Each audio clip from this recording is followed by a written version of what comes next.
Here we are then. 24th of July, and over the weekend Bricky did well, got 4 of the 6 piers up on the garden wall, and we're going to have some ironwork in the gaps and a nice gate. While he was doing that, I was dumping rubble and shingle down on the marsh.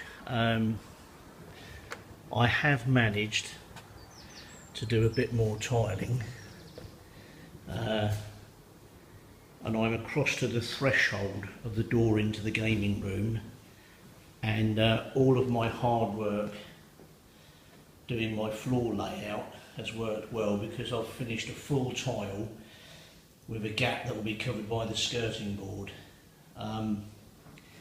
which I'm really pleased about. No skinny cuts, first time I've tiled a floor, so I'm pretty happy with it actually.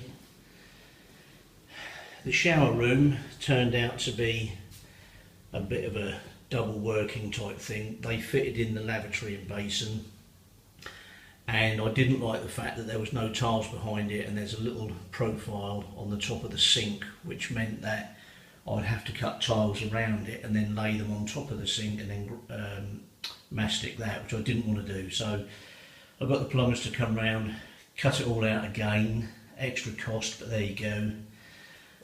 That's all now tiled up with just a plain tile that I made the same width as the floor tiles and half the length. So they're 400s by 300s. And what I did last night was I looked at some trim which I laid up on the bottom of the shower lift, and it didn't look right. So what I've done is I've cut the tiles so that I can just mastic the top edge, because it was looking like too much trim everywhere. I cut a 45 degree on the tiles on the diamond cutter last night. First one of those I've done, and once that's grouted in, I think that'll look okay. I've just got to finish the edge. Now those tiles, because they have gone on to tannelised timber, pressure treated timber, which is what I've used to lift the shower up, instead of using tile cement, I've used a general purpose mastic bonder, because I think that will give a bit more flexibility and allow that to hold if there's any moisture or anything about. I could just see a case where the jumping in and out of the shower might cause a problem with vibration and knocking the tiles off of there. So anyway, although it doesn't look like I've done a huge amount in the last few days, I really feel like I'm actually getting somewhere.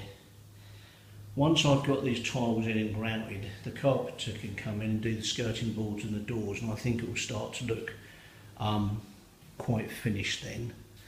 I forgot to mention the fact that I painted the walls in the same cream colour as the rest of the extension, to match it all up.